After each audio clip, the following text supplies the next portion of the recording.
Hi friends, ఈరోజు చేదు లేకుండా కాకరకాయ వేపుడు ఎలా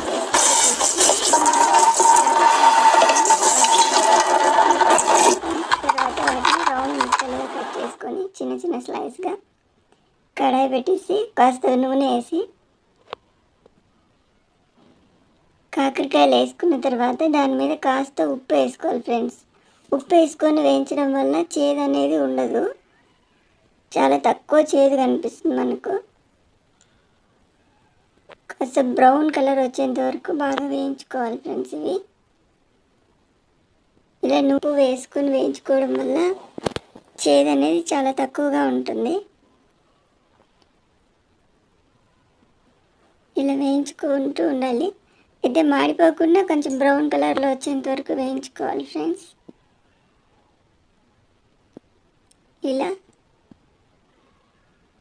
ఆ తర్వాత వీటిని పక్కన తీసుకొని ఒక medium size onion, medium size tomato తర్వాత కడాయిలో నూనె వేసుకొని ఒక 2-3 టేబుల్ స్పూన్స్ వేసుకోవాలి. అది వేడయ్యాక కాస్త జీలకర్ర, ఆవాలు,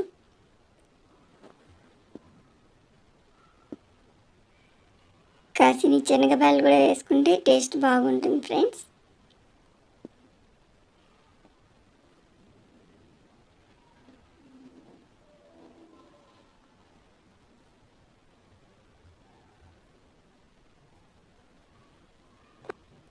ఇలా కట్ చేసి పెట్టుకున్న ఆనియన్ వేసి కాస్త ఇవి వేగేంత వరకు ఒక 2-3 మినిట్స్ వేయించుకొని ఇందులోకి కాస్త ఉప్పు వేసుకొని వేయించుకోవాలి ఫ్రెండ్స్, తొందరగా వేగుతాయి.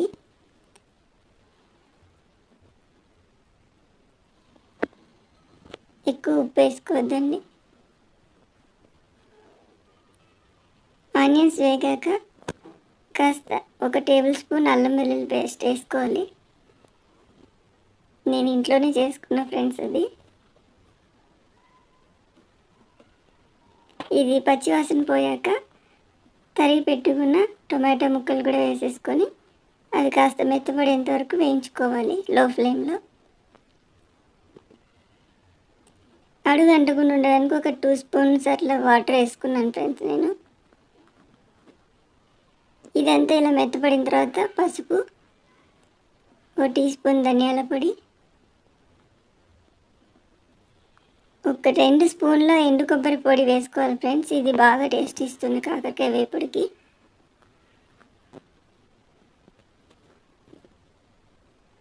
ఇలా అంతా దగ్గర పడినాక మనకు కాకరకాయకి కావాల్సినంత కారం మన టేస్ట్కి తగ్గట్టు వేసుకోవాలి ఫ్రెండ్స్.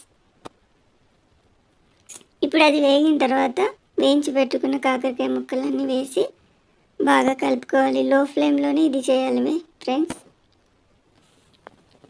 ఇలా 2-3 నిమిషాలు బాగా కలుపుకున్న తర్వాత లో ఫ్లేమ్లోనే ఇది వేగిపోతుంది. మనకు కావాల్సిన చేదు లేని కాకరకాయ వేపుడు రెడీ అయిపోయింది ఫ్రెండ్స్. ఎంజాయ్. లైక్